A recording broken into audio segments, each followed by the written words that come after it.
Muy buenos días, hermanos, que el Señor les bendiga. Espero amanecieron bien. Aquí tenemos Primera de Pedro, capítulo 4, capítulo por capítulo, verso por verso, dando lectura con unos breves comentarios. Aquí se nos anima a ser buenos administradores de la gracia de Dios, caris, los favores no merecidos. Entonces arranquemos aquí con el verso 1. Nos dice de la siguiente manera: puesto que Cristo ha padecido por nosotros en la carne, vosotros también armaos del mismo pensamiento, pues quien ha padecido en la carne terminó con el pecado. Parte de la invitación es vivir continuamente para Dios como buenos administradores de la gracia de Dios. Su caris, que significa favor no merecido. La salvación es un favor no merecido. Su gracia misma, todos estos favores que Él nos regala, no merecemos ninguno de ellos. Y Él nos los ha dado y debemos administrarlos. La multiforme gracia de Dios, nos va a decir más tarde en el verso 10, todos somos ministros en el sentido de ministrar la gracia, los dones que Él nos ha dado. La salvación, pero el Evangelio, muchos más. Así que puesto que Cristo sufrió dolores físicos en la carne, vosotros deberíamos armarnos de la misma actitud que Él tuvo. También nos dice alguien que me escribe en los comentarios que haya esta actitud que hubo en Cristo Jesús también. Siendo Dios se despojó y Él estuvo dispuesto a sufrir, muriendo, padeciendo por nosotros. Porque si sufrimos con Él, bueno, Él sufrió físicamente. Entonces, al hacer esto, Él terminó con el pecado. Por lo consiguiente, tenemos esta capacidad nosotros de hacer lo que Él nos pide hacer, a vivir y administrar bien de esta manera. O porque se puede traducir también, o porque el uno ha sufrido físicamente, ha terminado con el pecado. Verso 2. Para no vivir el tiempo, aquí la palabra tiempo es cronos, es donde obtenemos la palabra cronológico, para no vivir el tiempo o las edades o el que resta en la carne conforme a las concupiscencias de los hombres, sino conforme a la voluntad de Dios. La invitación es de que no pasemos el resto de nuestra vida, de nuestras vidas, usted y yo, persiguiendo nuestros propios deseos, lo físico, lo carnal, lo pecaminoso que Cristo ya ha matado al morir en la cruz. Y claro, un día terminará con todo, pero ya es como un hecho, sino que más bien estemos ansiosos en el sentido positivo, anhelando vivir haciendo la voluntad de Dios. Entonces, no queremos a veces aquí combatir con la carne y cedemos, ¿no? Nos invita a hacer la voluntad de Dios y matar aquello negativo. Verso 3. Basta ya el tiempo, el cronos, la edad, el tiempo pasado, para haber hecho lo que agrada a los gentiles. Y aquí la palabra gentil, las naciones, los paganos, andando ¿en qué cosa? En las lascivias, en las concupiscencias, embriagueces, y más al rato va a hacer unas comparaciones opuestas a esto. En lugar de estar embriagado, está sobrio, ¿verdad? Pero ellos en concupiscencias, embriagueces, orgías, disipación y abominables idolatrías. O sea que ya basta, ya has tenido suficiente tiempo en el pasado de hacer las cosas que disfrutan los impíos, que para ellos están bien, pero todo lo que ellos hacen y de lo que disfrutan es inmoralidad, lujuria, sus grandes banquetes con borracheras, sus fiestas salvajes y aún su terrible adoración de ídolos en lugar de adorar a Dios. Y claro, son los gentiles, pero tú ya deja de hacer esto también. Eres de Cristo, Él mató el pecado, Él murió por ti, Él se sacrificó a sí mismo su cuerpo. Entonces ya deja esto, por favor. Basta el tiempo. Mejor darle lo mejor al Señor de lo que te queda ahora siendo cristiano. El verso 4 dice: a estos les parece cosa extraña que vosotros no corráis con ellos en el mismo desenfreno de disolución y os ultrajan. Y aquí esta palabra la veremos brevemente en el griego, pero no son del mundo, ustedes no viven como ellos y algunos los maltratan. Así que por supuesto tus antiguos amigos se sorprenden cuando ya no te sumerges en las corrientes de cosas salvajes y destructivas que quizás solías hacer con ellos y que ellos continúan haciendo porque no han sido salvos. Entonces, ¿qué hacen? En lugar de animarte a continuar adelante, te maltratan, te calumnian. Entonces esto es lo que dice, te calumnian. Y aquí la palabra calumniar es la palabra en griego que se traduce blasfemia, prácticamente hablando malévolamente contra ti. Y no es de que no eran tus amigos antes, eran tus amigos, pero ahora ni te quieren ver vivir de esta manera, prefieren que hagas lo que ellos hacían, que tú hacías con ellos. Nos dice el verso 5, pero ellos darán cuenta al que está preparado para juzgar a los vivos y a los muertos. Y realmente todos daremos cuentas.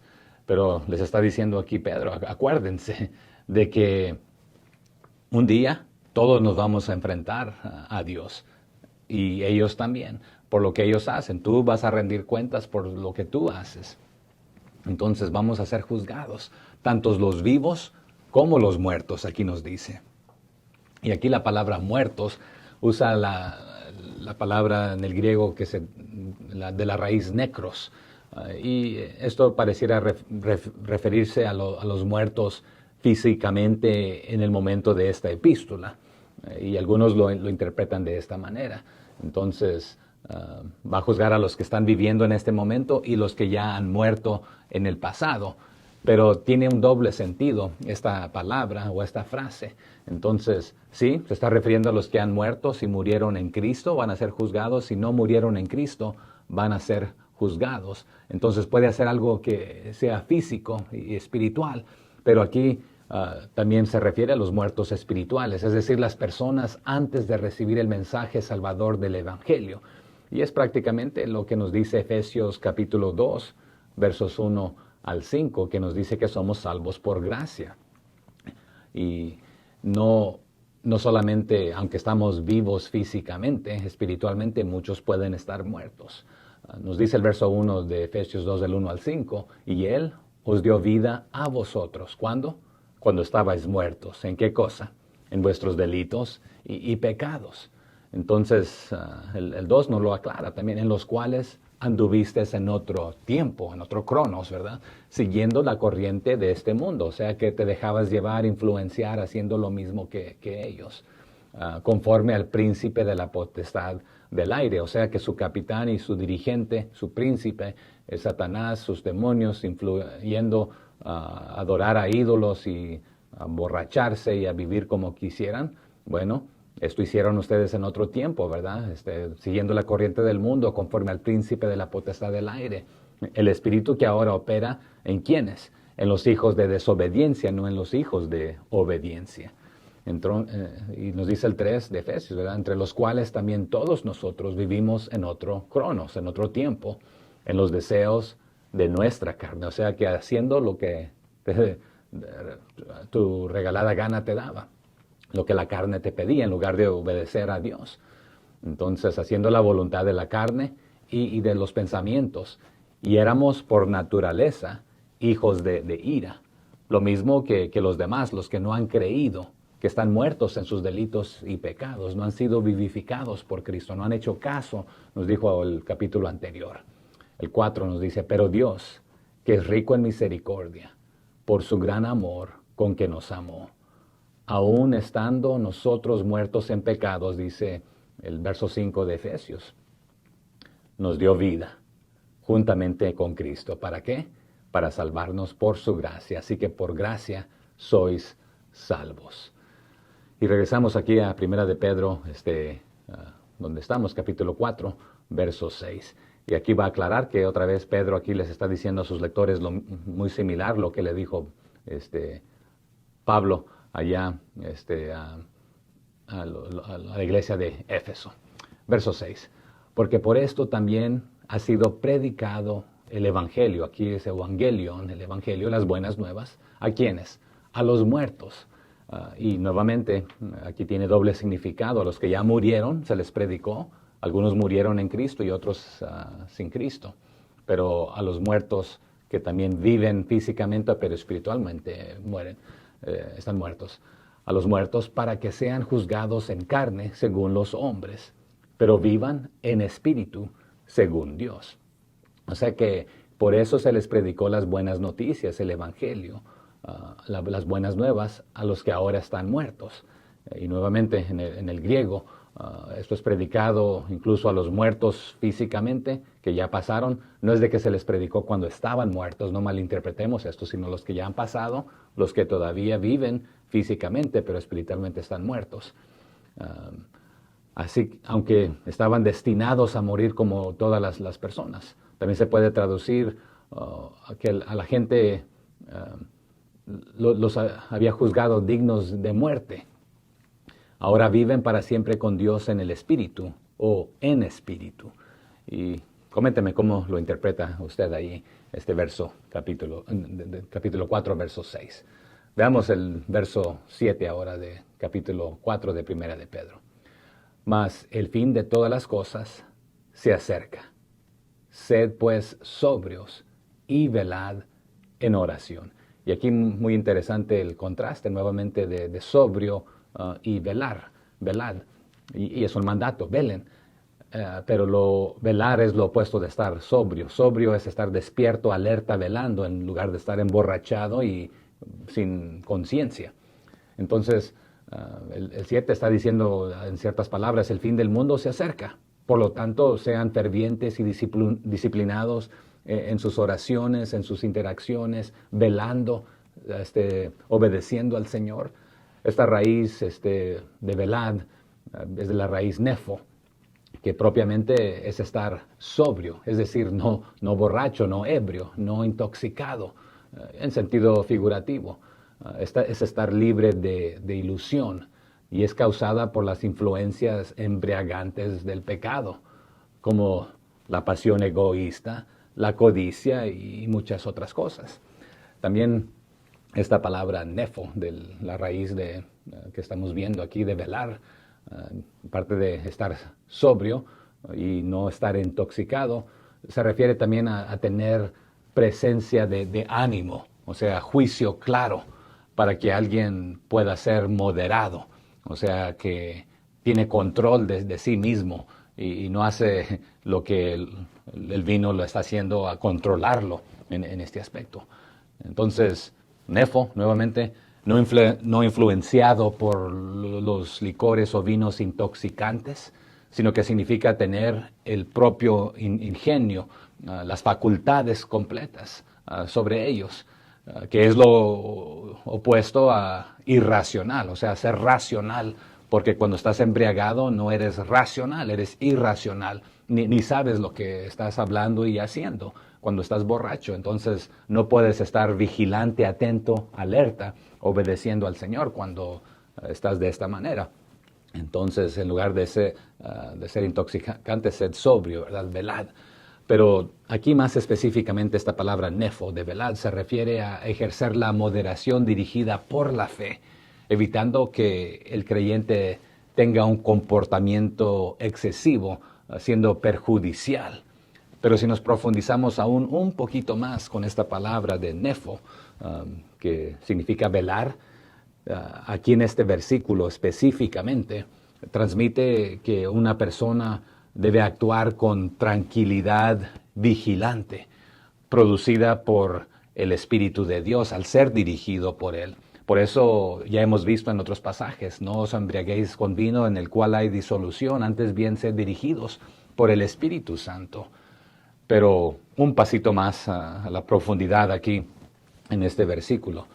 Y pudiéramos hacer esto en otros, pero nuevamente a veces solamente es una leída y a la superficie. Pero quiero comentar esto de la palabra nefo, o de esta raíz de ser sobrios. Es libre de excesos, pero describe a los creyentes mientras esperamos, mientras tú esperas, mientras yo espero intensamente el regreso de Cristo. Entonces, alertamente, a la expectativa. Y es lo mismo que Pablo le dijo a los tesalonicenses en Primera de Tesalonicenses capítulo 5, versos 6 al 8. Nos dice el 6 de la siguiente manera: por tanto, no durmamos como los demás, y aquí dormir también es no estar alerta, estar borrachos o no despiertos alerta. Así que no durmamos como los demás, sino velemos y seamos sobrios. Otra vez no ebrios, ¿verdad? Sino sobrios, velando. Pues los que duermen de noche duermen, y los que se embriagan de noche se embriagan. Pero nosotros, usted y yo, Pablo le escribe a los tesalonicenses aquí en el verso 8, pero nosotros que somos del día, seamos sobrios, habiéndonos vestido con la coraza de fe y de amor, y con la esperanza de salvación como yelmo.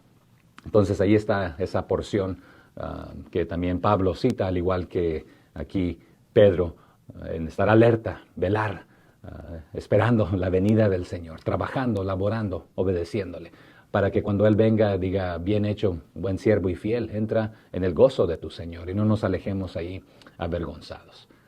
Verso 8 de nuestro capítulo de hoy: y ante todo, tened entre vosotros ferviente amor, porque el amor cubrirá multitud de pecados. O sea, podemos decirlo de esta manera: lo más importante de todo, sigan mostrando profundo amor unos por otros. ¿Por qué?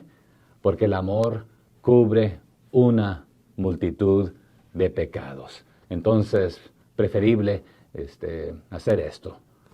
Muestren profundo amor. Ámense los unos a los otros, porque el amor cubre un montón de faltas, de pecados. Pero cuando amas a la persona, la vas a corregir en amor. No quiere decir ignorar lo que hagan y cubrirle, taparle el ojo al macho, como dicen algunos dichos por ahí, sino que ámalos y repréndelos y exhórtalos en amor si realmente los amas. Dice el 9, hospedaos los unos a los otros sin murmuraciones. Entonces, en otras palabras y sencillamente, comparte alegremente tu hogar, lo que tienes, con aquellos que necesiten quizás una comida o un lugar para quedarse. Pero muchos de nosotros no estamos dispuestos a esto. Pero esta es la invitación a los lectores de este tiempo y aún para nosotros también, a compartir lo que tenemos, lo que Dios ha puesto en nuestras manos. Nos dice el 10, cada uno según el don que ha recibido, ministrelo a los demás, como buenos administradores de la multiforme gracia de Dios. Entonces, todos hemos recibido un don, por lo menos la salvación, y muchos más. Pero usted ministre lo que Dios le ha dado a usted. Sea un buen administrador, sea un buen ministro. Ministrelo a los otros, nos dice. O sea que Dios les ha dado a cada uno de ustedes y a nosotros, a mí, un don de su gran variedad de dones espirituales. El primero y el mayor es la salvación, el Evangelio, a Jesucristo. Compartámoslo. Usemos todo lo que Él ha puesto en nuestras manos, a nuestro alcance, para bien, para servirle a otros, sirviéndole ultimadamente a Él. Nos dice el verso 11, si alguno habla, hable conforme a la palabra de Dios, no hable disparates o ahí como ebrio, como borracho de locuras. Hable con cordura la palabra de Dios. Así que si usted va a hablar, hable conforme a las palabras de Dios. Si alguno ministra, y aquí es donde otra vez algunos malinterpretan esta palabra, que solamente hay ministros. Usted y yo todos somos ministros en el sentido, no todos somos pastores, esa es una diferencia. Pero si alguno ministra, ministre conforme al poder que Dios da, para que en todo sea Dios glorificado por Jesucristo, a quien pertenecen la gloria y el imperio por los siglos de los siglos. Amén, nos dice, ¿verdad? Entonces, podemos hacerlo en tipo pregunta. ¿Tienes el don de hablar que Dios te ha dado como un don? Bueno, valga la redundancia. Entonces habla como si Dios mismo estuviera hablando a través de ti.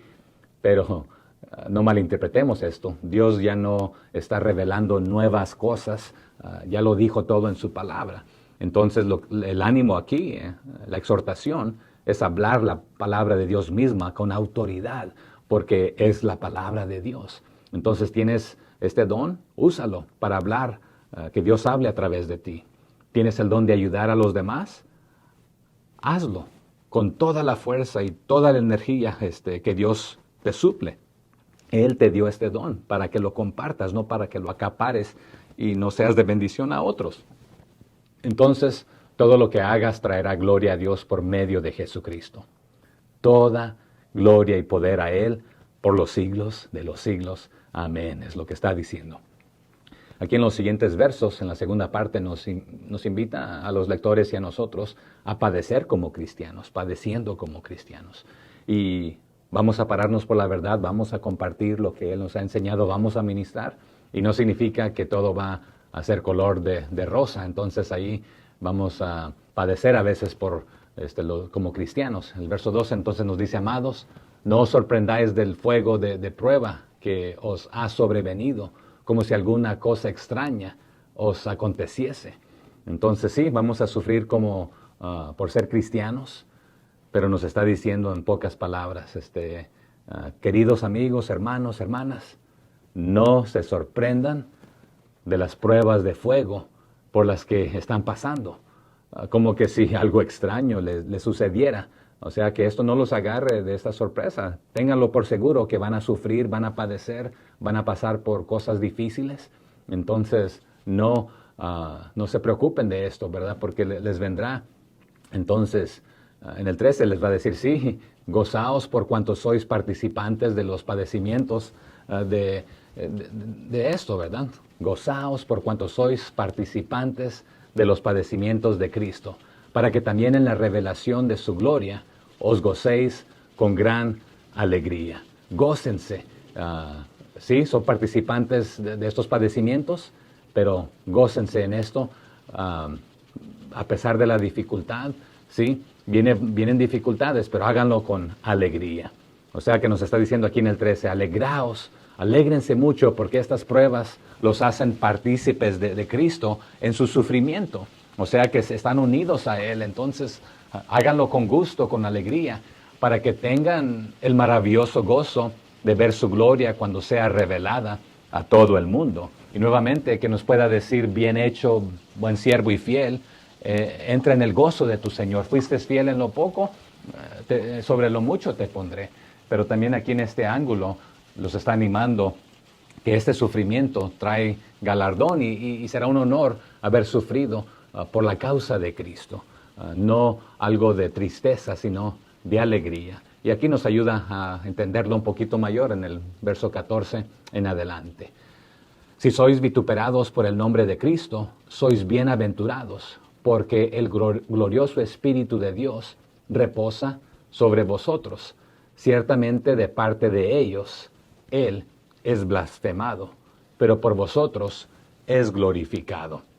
Entonces, y la palabra bienaventurado, hemos visto que la persona es feliz, feliz, feliz, bendecido, ¿verdad? A veces algunos dicen 3 veces bendecido. Pero nos está diciendo, si sois ultrajados por llevar el nombre de Cristo, entonces seréis bienaventurados, felices, alegres, contentos de padecer por la causa de Cristo. Tenemos muchos ejemplos, deme por lo menos 2 ahí de los evangelios, en el libro de los Hechos, donde los discípulos fueron maltratados por pararse por la verdad y predicar el nombre del Señor. Así que si sois ultrajados por llevar el nombre de Cristo, seréis bienaventurados, porque el Espíritu glorioso de Dios, o para la gloria de Dios, que es su Espíritu, reposará sobre vosotros. Algunos manuscritos lo leen o lo interpretan de una manera un poco modificada. Nos dicen que por parte de ellos es blasfemado, pero por parte de ustedes es glorificado. O sea que nosotros glorificamos a Dios cuando somos de parte de ellos blasfemados, porque es un honor digno de llevar al compartir la palabra, el evangelio, pararnos por la verdad y hacer el bien. Nos dice el 15, así que ninguno de vosotros padezca como homicida, porque si padeces como homicida, pues el padecimiento que vas a sufrir es por lo que cometiste. Así que ninguno de vosotros padezca como homicida, o ladrón, o malhechor, o por entremeterse en lo ajeno. Entonces todo esto si mueres o te maltratan por haber sido homicida o por ser ladrón o malhechor, entonces, y entremetiéndote tus narices en lo que no te importa, entonces vas a pagar consecuencias debidas. Pero Jesús también murió entre malhechores, lo trataron como malhechores, y si nos tratan como malhechores y no lo somos, es lo bueno. O sea, sin embargo, si sufres, no debe ser por homicidio, hurto o crear problemas o entremeterte en los asuntos de otras personas. Jesucristo murió como malhechor, pero no lo era. Si nos maltratan como malhechor haciendo el bien, pues gracias a Dios que no lo somos. Es para honra y gloria, así como con Jesucristo. El 16. Pero si alguno padece como cristiano, no se avergüence, sino glorifique a Dios por ello. En otras palabras, pero no es vergüenza sufrir por ser cristiano cuando te paras por la verdad y haces lo correcto. Entonces, alabado sea Dios por el privilegio de ser llamado por su nombre, por ser llamado un hijo de Dios, un cristiano, un seguidor de Jesucristo. Y nos dice el verso 17, porque es tiempo de que el juicio comience por la casa de Dios. Y note esto, y si primero comienza por nosotros, ¿cuál será el fin de aquellos que no obedecen al Evangelio? Pero no es a cualquier Evangelio, sino al Evangelio de Dios. Entonces, nuevamente, porque es tiempo que el juicio comience por la casa de Dios, y si primero comienza por nosotros, ¿cuál será el fin de aquellos que no obedecen al Evangelio de Dios? Y pues, aquí un breve comentario. Ha llegado el tiempo del juicio, les está diciendo. Y debe comenzar por la casa de Dios.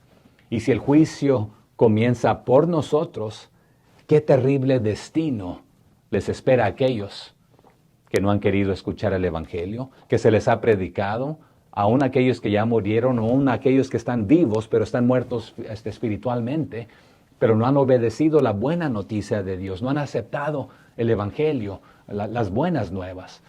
Entonces, si todos vamos a ser juzgados, pues a nosotros se nos va a dar galardones por las buenas cosas. Ya somos cristianos, ya somos hijos de Dios, tendremos recompensas, o no recibiremos aquello por lo que no hicimos, pero no está hablando de perder la salvación. Pero pobres de aquellos que ni quisieron aceptar el Evangelio. Verso 18.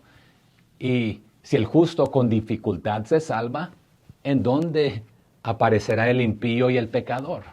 En otras palabras, y también si los justos a duras penas se salvan, o sea que no lo hicimos por nuestras propias fuerzas y ganas, sino por lo que Jesucristo hizo, pero si por este medio somos salvos, y no es porque nosotros lo logramos, ¿qué pasará con los pecadores impíos?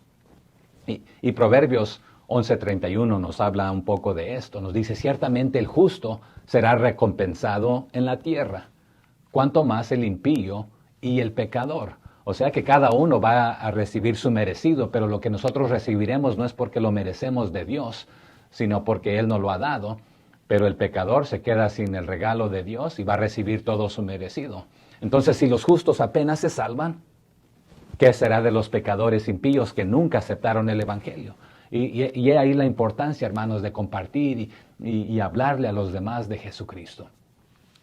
Y aquí el 19 nos dice, de modo que los que padecen según la voluntad de Dios encomienden sus almas, ¿a quién? Al fiel Creador, y hagan el bien. Entonces, si están sufriendo de una manera que agrada a Dios, continúen haciéndolo. Es mejor obedecer a Dios antes que a los hombres. Alguien que me escriba en los comentarios dónde se encuentra este pasaje. Entonces, si está sufriendo de una manera que agrada a Dios, continúa haciéndolo, síganlo haciendo, sigan haciendo lo correcto y confíen sus vidas al Dios que los creó. Pongan sus manos, sus vidas en las manos de Él, en el Creador, porque Él nunca nos fallará. Entonces, estamos seguros en sus manos. Gracias, hermanos, por acompañarme en esta lectura y breves comentarios. Continuemos aprendiendo los unos de los otros. Animémonos, comparta este video, comparta lo que usted está aprendiendo y les animo a continuar animándonos también haciendo lo correcto, aunque nos maltraten, aunque nos persigan, aunque nos hagan lo que nos hagan. La recompensa viene del Señor para su honra y para su gloria. Continuemos fieles en las luchas y en las pruebas, en los tiempos de dificultad, porque vale la pena. Que el Señor le bendiga.